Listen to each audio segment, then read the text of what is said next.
Hello, so in this video we're specifically going to look at regulation and legislation and evaluate the effectiveness of it with regards to correcting market failure. So one of the main issues that we face with the use of regulation is regulatory capture. So what we mean by regulative capture is that we often find that the regulator bows to the pressure of the industry, and the industry being more powerful than the regulator means that actually market failures aren't corrected because the regulator acts in the interests of the industry rather than the consumer, because the industry and the firms within the industry lobby the regulator to make sure that the rules are more favourable to the firms than the consumer. So, regulatory capture: firms lobby the regulator. Regulator then acts in the favour of the firms rather than consumers, and as a result, market failure still exists. So the key thing here with regards to regulatory capture is that firms are very powerful. They lobby the regulator, they put pressure on them. The regulator then bows to that pressure and acts in favour of the firms rather than the consumers, and the market failure still exists. So regulation may not necessarily work because of regulatory capture. What we also need to consider, obviously, with legislation and regulation is there are high administrative costs. And obviously these high administrative costs come in the form of producing legislation, so producing the laws, and then there are administrative costs in regulating industries. So in the idea of monitoring them. So yeah, so another issue, government failure here, with high administrative costs that need to be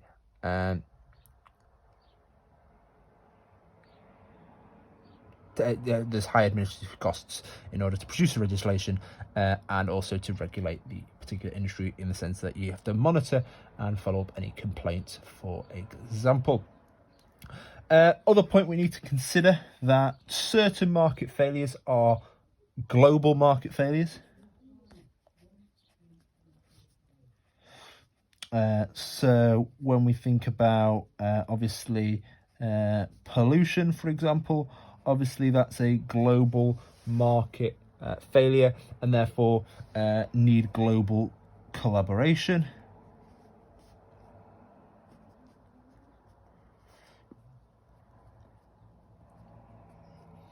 Otherwise, firms may just move from one country to another and carry on polluting. Firms may move to another country to avoid regulation and legislation, and therefore, as a result, the market failure still exists.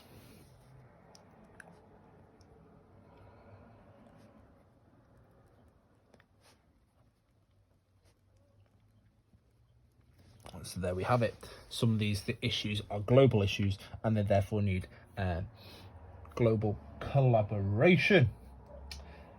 And then we can also consider whether the fine is suitable or not.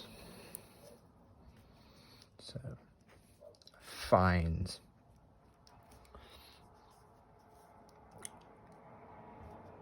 If the fines are too low, there's less of an incentive for firms to comply.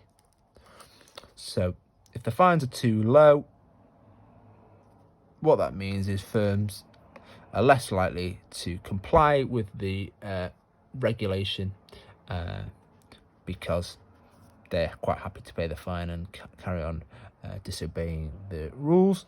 However, if the fines are too high, firms may leave a country, and what that may cause is it may cause an increase in unemployment in particular industry.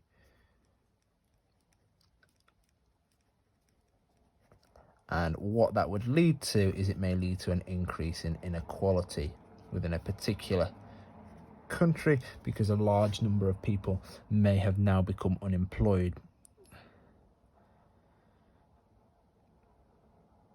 Because if the firm's struggling to meet certain regulation, then they may go, well, actually, we're just going to leave the country because it's not worth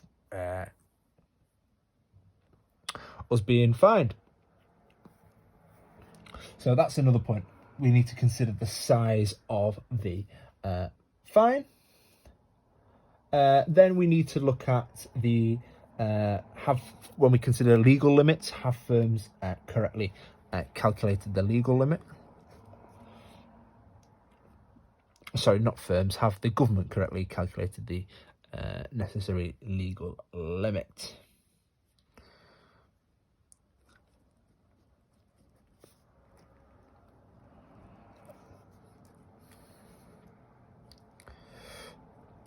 If the limits are too low, there would still be a welfare loss. So if the limit isn't stringent enough, there would still be a welfare loss to society. And if the limit is too high, there would be benefits to society by increasing output.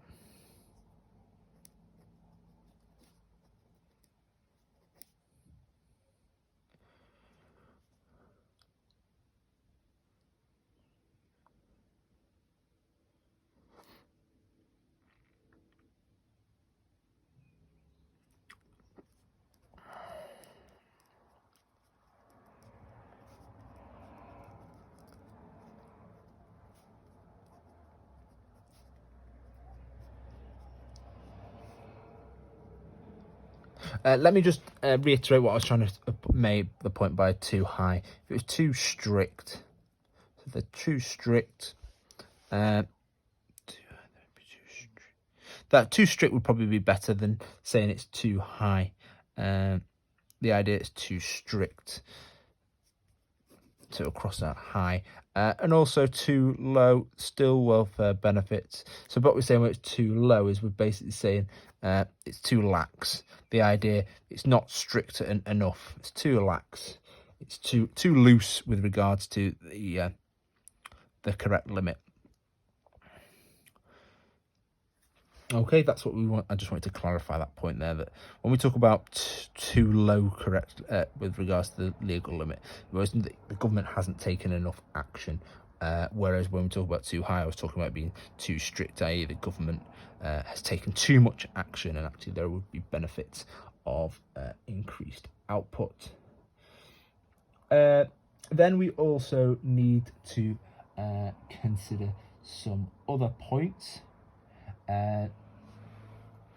Excessive regulation, and I think that was kind of the point I was alluding to earlier on with regards to maybe fines being too high and the being too strict, excessive regulation, very expensive for firms, and if it is very expensive for firms, firms may close or move country, and therefore that may lead to an increase in unemployment, for example, and therefore that may lead to a rise in inequality. Okay, so that could potentially have negative connotations for a particular country. And then also we need to consider another particular point about bans. So let's consider that on the reverse here. And obviously when we think about, this would have been point 7. So point 7, ban, obviously no tax revenue. So obviously regulating certain industries and making sure they follow specific rules doesn't generate any tax revenue. Okay, so tax revenue could have been potentially generated whilst correcting this market failure, but that isn't the case here. So there's no tax revenue. And then the final point with regards to a ban here is we said that a ban only justified if the marginal social cost is greater than the marginal private benefit at all levels of output.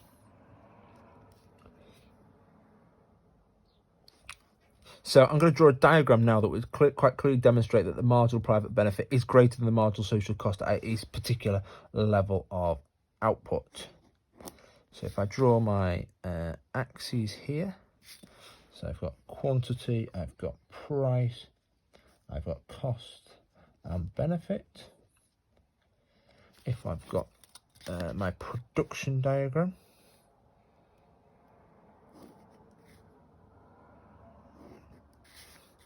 I draw my curve like so. Obviously this will be marginal social cost, MPC equals S, and we've got D equals MPB equals MSB. And then we introduce the curves here.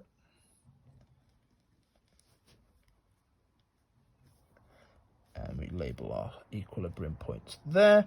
We'll label that Q, Q1, P, P1. So what we see here is we see obviously here we would obviously have a welfare loss of A, B, C. That'll obviously be our welfare loss if production was to take place at the free market equilibrium. But what we can quite clearly see here is that these levels of output, if we ban this product, obviously that there would be none of this product produced. But what we can quite clearly see here is at the levels of output below Q1, so along here before Q1, we can quite clearly see that the benefits are greater than the social costs. So there is a reason, therefore, that production should take place up until Q1, because we can quite clearly see that the benefits are greater than the social costs. So there is a reason, therefore, that production should take place of this particular product, because what we will quite clearly see is this area here that I'm just shading now is far greater than this welfare loss here. We can quite clearly see that this area here is greater than ABC. So there would be no reason for banning the products, because they're actually gains to society to be had by producing this product. So what I'm going to just put a comment here is banning in any other situation will lead to a welfare loss. So we commented that obviously if you ban, it's only going to be justified if the marginal social cost is greater than the marginal private benefit at all levels of output. So the costs, both privately and externally, are going to outweigh any private benefit at all levels of output. If you ban in any other situation, this will lead to a welfare loss. And this is demonstrated in this diagram here. What we can quite clearly see is this area that I have shaded here quite clearly demonstrates there are gains to be had to society. There are welfare gains to be had.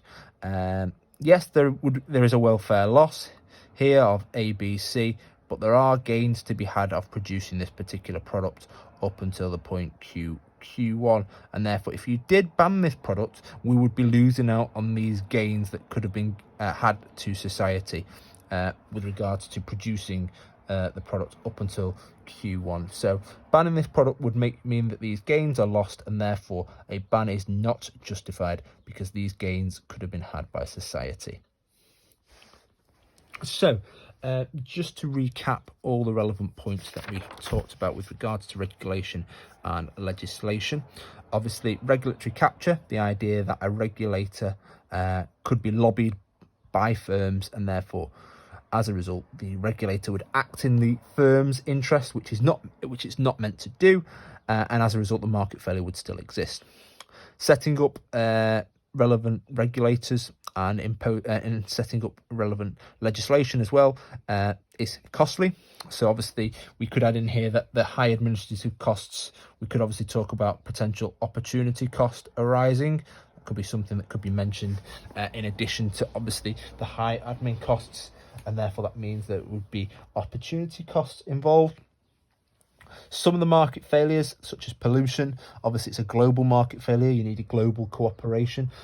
So obviously having specific regulation in a particular country limiting the amount of pollution is fantastic. However, if it's not imposed all around the world, firms will just move to another country where that regulation isn't imposed, and therefore the market failure would still exist.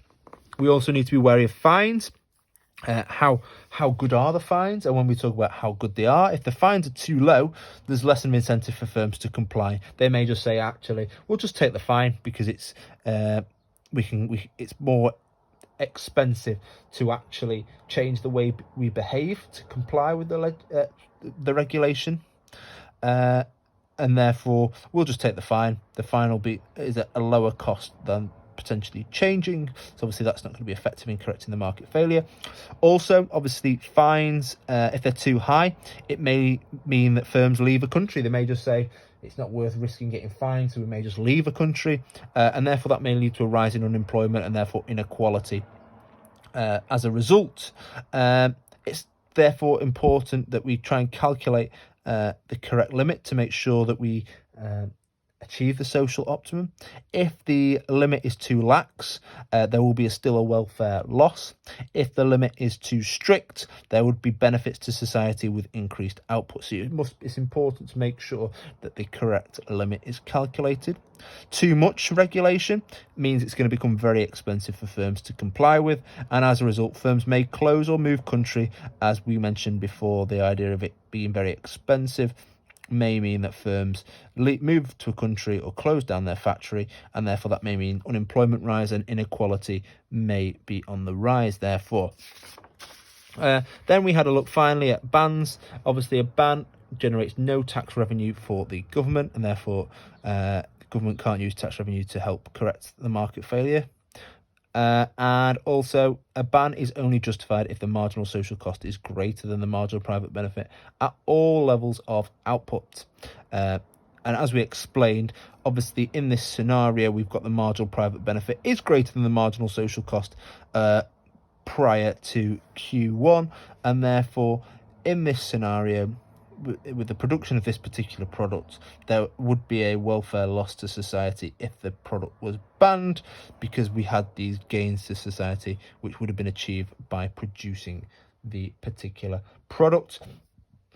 The only other things that we may wish to mention with regards to evaluation here is obviously evaluation with regards to information failure, but we've already discussed that in a previous video. That was information provision. So you may wish to revisit evaluation with regards to information provision if the regulation is that firms must provide a certain amount of information. So obviously when we think about that, we need to think about the quality of the information. We also want to consider, do people take on board the information? So people may ignore information. Who sees the information?